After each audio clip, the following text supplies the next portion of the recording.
welcome.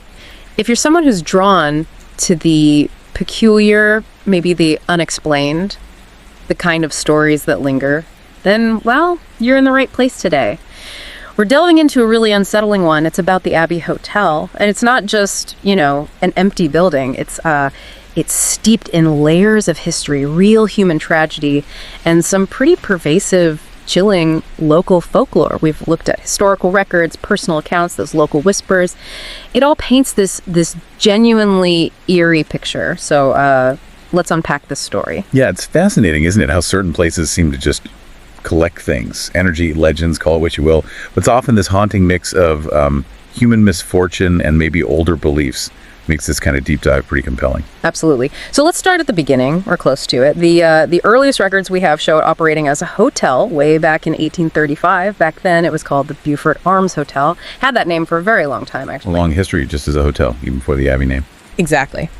But then fast forward quite a bit to 2002. The place gets a major overhaul. It's refurbished, becomes the 23-bedroom Abbey Hotel, marketed as up-and-coming 3-star, new owners, David and Susan George. It really felt like a new beginning. Hopeful, a fresh chapter. Yeah, but that hope, it didn't last. It was actually tragically cut short.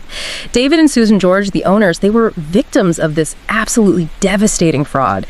3 men were involved, eventually sentenced to prison. We're talking about a massive amount, like 1.2 million town. It left the Georges completely broke, destitute, living on benefits, apparently.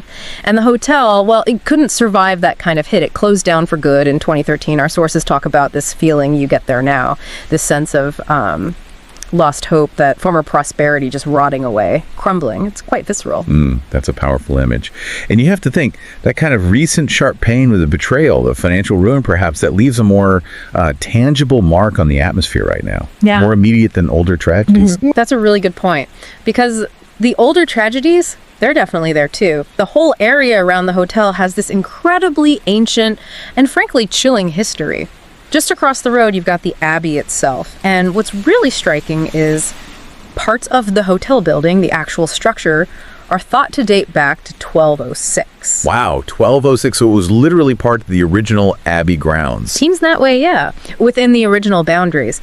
And the Abbey, it's hugely significant historically. Famously surrendered to King Henry VIII back in 1536, dissolution of the monasteries, all that. A massive event. A pivotal moment in history right there. Right. But beyond the official history books, the Abbey area has these long-standing, disturbing rumors about hauntings, persistent stories, ghost sightings of monks. They're believed to be monks killed during the Black Death, which, ravaged the UK centuries ago. But that kind of mass death event often breeds ghost stories, doesn't it? Yeah, it really does. And then there's an even older, darker rumor our sources picked up on. Really quite chilling. The story goes that the devil himself used to sit outside the Abbey, trying to lure monks away from Christianity. Now, okay, the sources are clear, these are just rumors, but you can't ignore the fact the hotel is right there. Practically on top of this historically and supposedly supernaturally charged site. That proximity, like our sources say, it just adds to the whole unsettling vibe of the building, like echoes from the past seeping in. And it shows how powerful narrative is, how stories, especially linked to major events like plagues or religious upheaval, can really shape how we perceive a physical place for centuries afterwards. It becomes part of its identity. Exactly. And it doesn't stop there. Just in front of the hotel, kind of nestled in the forest, there's another site packed with strange tales, St. David's Church. Ah, yes, the ruined church. That's the one. It suffered this really bad fire in 1977. Left it in ruins, which it still is, I believe. But the stories about how the fire started, they're really disturbing and they conflict. Some say it was teenagers messing around, and tragically one of them died as a result. But other whispers, other rumors point to something darker. Sadistic rituals and Ouija board sessions supposedly happening there. Whichever story you lean towards, or even if neither is true, our sources were pretty blunt. The whole area is just creepy. It leaves you feeling really uneasy. And that ambiguity is key, isn't it? When you have multiple, equally unsettling explanations for something like that fire, it almost makes it worse. Your mind kind of fills in the blanks with the most terrifying possibilities, leaves this lingering sense of dread about what truly happened there. Yeah, it really does. Okay, so let's shift focus now to the actual experience of going inside the abandoned hotel based on what our sources recounted. It wasn't easy, apparently. There were practical dangers. For instance, this persistent rumor about a guard dog patrolling the area. Right, so not just creepy vibes, but actual risks. Exactly. So every time they heard a noise outside, they had to instantly kill their torches because it was pitch black out there. Any light from inside would have been a dead giveaway that someone was in the hotel. Yeah. Made them feel quite vulnerable. Understandable. So once they were actually inside, the observations were, well, odd. The air was thick, damp decay smell.